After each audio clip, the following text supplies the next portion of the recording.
So good morning to all of you. So today here we will discuss the another cell organelle which is plastid, which is present only in the plant cell. ये सिर्फ plant cell में present होगा और इसको commonly kitchen कहा जाता है cell का. ठीक है. इसकी ये जो है डबल मेम्ब्रेनस स्ट्रक्चर है और इसके अलावा ये ओवल शेप्ड हो सकती है, स्पेरिकल शेप भी हो सकती है और डिस्कॉइडल शेप भी हो सकती है. ठीक है. और ये याद रखना, ये प्लास्टिड्स जो हैं वो सिर्फ प्लांट सेल में पाए जाते हैं, ना कि एनिमल सेल में. ठीक है. तो मेनली जो है ये आपके प्लास्टिड्स 3 टाइप के होते हैं. ठीक है. क्लोरोप्लास्ट होता है, एक क्रोमोप्लास्ट होता है और एक आपका ल्यूकोप्लास्ट होता है. ठीक है. तो सबसे पहले हम बात कर लेते हैं क्लोरोप्लास्ट की. तो जो क्लोरोप्लास्ट है आपका वो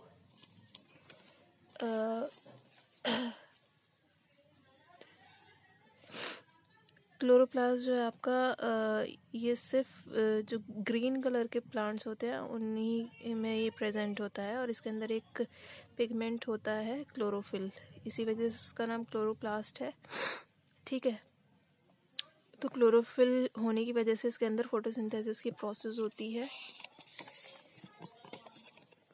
नेक्स्ट इसके अंदर मोस्टली जो है वो आपका क्लोरोफिल ही प्रेजेंट होता है. इसके अलावा और कोई पिगमेंट अगर प्रेजेंट भी होता है तो वो छुपा रहता है, उसके सामने वो शो नहीं हो पाता. ठीक है. अब क्लोरोप्लास्ट की अगर हम स्ट्रक्चर देखें इंटरनली, उसको देखा जाए, मतलब उसको माइक्रोस्कोप के थ्रू हम देखें तो उसके अंदर बहुत सारी स्ट्रक्चर्स दिखाई देती हैं. जैसे कि इसके अंदर जो मैट्रिक्स होगा, जो फ्लूइड होगा, उसको स्ट्रोमा कहा जाता है. ठीक है. जैसे कि यहाँ पर आप देख रहे होंगे,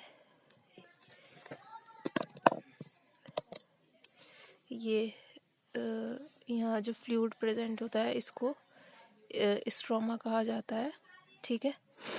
और इसके अलावा इसके अंदर ग्रेनम प्रेजेंट होते हैं, जिनको मतलब सिंगुलर फॉर्म उसकी ग्रेनम कहलाती है, वैसे उसको ग्रेना कहा जाएगा. ग्रेना क्या होते हैं इनमें आपको ये स्ट्रक्चर जो है वो ग्रेना कहलाती है. ठीक है. तो ये ग्रेना आपस में इस टाइप से ऊपर नीचे स्टैक रहते हैं. ठीक है.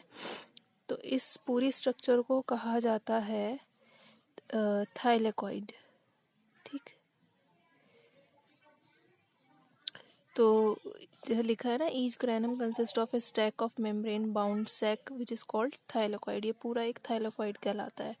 और सिंगुलर अगर हम बात करें, ये क्या होता है, ग्रेनम या ग्रेना इसको हम कहते हैं, सॉरी ग्रेनम कहते हैं. ठीक है.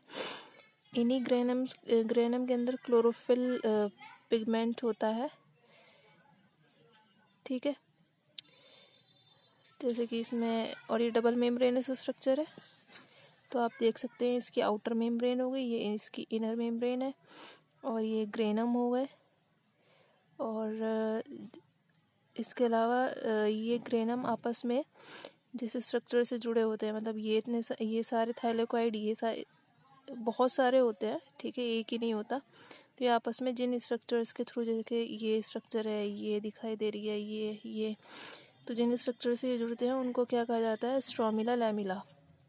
स्ट्रोमा लैमिला उसको कहा जाता है. ठीक है. इसके अलावा इनके अंदर अपने राइबोसोम्स प्रेजेंट होते हैं. राइबोसोम्स प्रेजेंट होने की वजह से ये अपनी प्रोटीन खुद से फॉर्मेशन कर सकते हैं. ठीक है. और इनका अपना डीएनए और आरएनए होता है. इसके अलावा तो क्लोरोप्लास्ट का स्ट्रक्चर तो ये हो गया आपका, और उसके अंदर क्या क्या प्रेजेंट था वो मैंने आपको बता दिया. ठीक है. अगर हम नॉर्मली देखें, अगर ये स्ट्रक्चर वो इस टाइप की होती है, देखो मैं आपको दिखा देती हूँ. ये हो गया, ये हो गया, ये ऐसे आप डायग्राम बनाएंगे तो आप ये वाला डायग्राम बना लीजिएगा.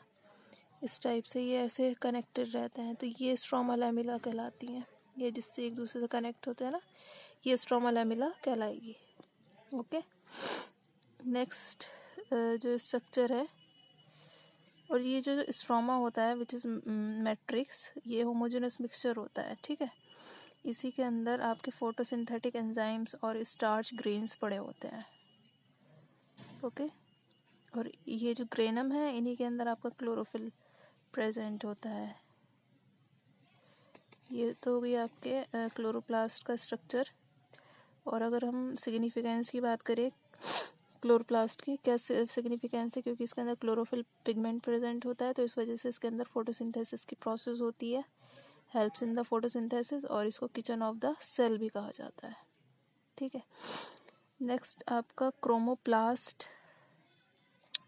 जो क्रोमोप्लास्ट है वो कलर्ड प्लास्टिड है। कलर्ड से मतलब आपका इसके अंदर कई सारे कलर के पिगमेंट्स प्रेजेंट होते हैं, जैसे कि xanthophyll which is responsible for yellow colour, carotene which is responsible for orange to red colour, orange से लेकर रेड तक जितने शेड आते हैं वो, तो वो सब क्रोमोप्लास्ट के अंदर होंगे। ठीक है, जैसे कि लीफ, बहुत सारी कलरफुल लीव्स होती हैं, टोमेटो हो गया, सनफ्लावर हो गया, फूल की जो पत्तियाँ होती हैं उन सब में क्रोमोप्लास्ट प्रेजेंट होता है। ठीक है,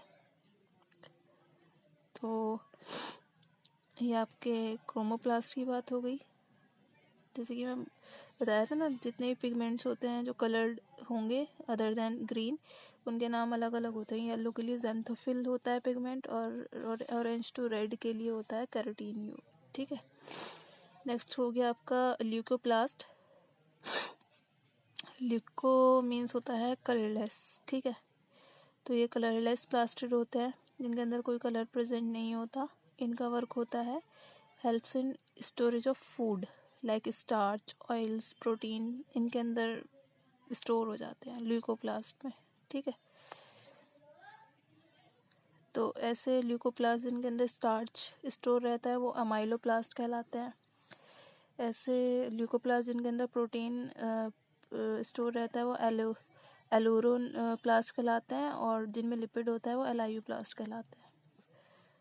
तो जो पोटैटो ट्यूबर्स होती हैं, राइस वगैरह हैं, उनके अंदर, या मक्का होती है, उनमें सब में ल्यूकोप्लास्ट के अंदर ही जो है वो कार्बोहाइड्रेट, स्टार्च वगैरह स्टोर रहते हैं। So this is all about your chloroplast, chromoplast and leucoplast. उसका सिग्निफिकेंस मैंने आपको बताया अभी। ओके, ठीक है, तो ओवरऑल आपका जो प्लास्टिड है, अगर उसका सिग्निफिकेंस देखा जाए तो प्लास्टिड का क्या रोल होता है, फोटोसिंथेसिस में हेल्प करता है, स्टोरेज ऑफ प्लांट फूड, जैसे कि ल्यूकोप्लास्ट प्लांट फूड को स्टोर करके रखता है। इसके अलावा इनका अपना डीएनए और राइबोसोम्स होते हैं, जिस वजह से they can make their own protein also. ठीक है, ये ओवरऑल प्लास्टिड का सिग्निफिकेंस मैंने बताया है ब्लास्ट में। ओके, तो ये आपका हो गया क्लोरोप्लास्ट कंप्लीट। ओके।